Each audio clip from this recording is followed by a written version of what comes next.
Il y a bientôt 6 ans, l'explosion de l'usine AZF faisait 30 morts et des milliers de blessés. Dans leur rapport définitif, les experts judiciaires concluent un accident chimique. Le procès de la catastrophe pourrait avoir lieu l'an prochain.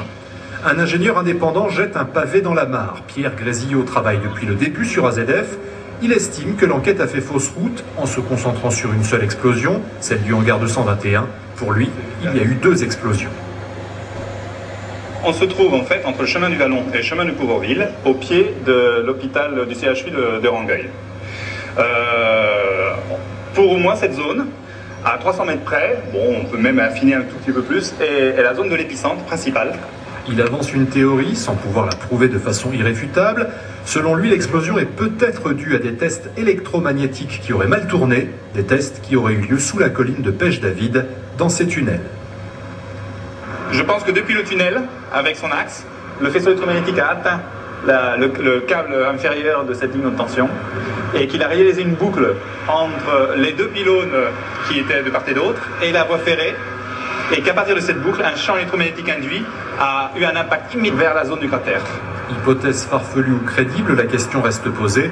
En tout cas, ce témoin anonyme affirme être entré dans un tunnel qui relie l'hôpital militaire de l'Arrêt à celui de Rangueil. Je suis descendu grâce aux services pompiers qui m'ont badgé l'ascenseur. Il faut savoir que ces ascenseurs-là sont privés. On n'entre pas. On n'en peut pas rentrer. Même nous, service technique, on n'a pas de badge. Rien, interdit d'y aller. Jean-Marie Arnaudiès est mathématicien. Lui aussi a enquêté sur AZF. Il est très prudent, mais après avoir entendu de nombreux témoins et recoupé tous ses calculs, il est prêt à démontrer devant un tribunal qu'il y a bien eu 2 explosions. C'est incroyable de voir que dans notre système judiciaire, au bout de 6 ans, on en est encore à être obligé de se battre pour faire reconnaître cette vérité qu'il y en a eu 2 et que la première n'est pas celle d'AZF.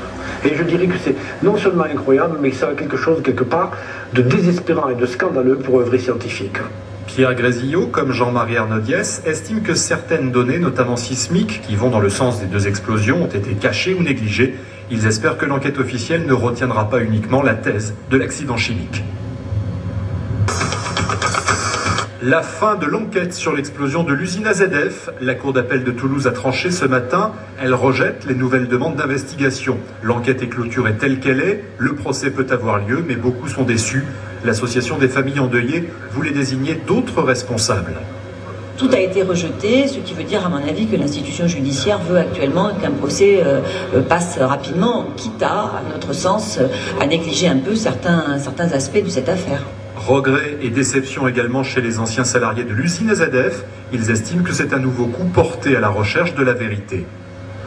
L'association AZF Mémoire et Solidarité, qui représente l'ensemble des salariés, avait formulé un certain nombre de demandes d'actes, demandé des précisions, discuté, contesté, demandé des reconstitutions, voulait vérifier des éléments qui lui apparaissaient absolument contradictoires et qui lui apparaissent toujours contradictoires dans cette instruction.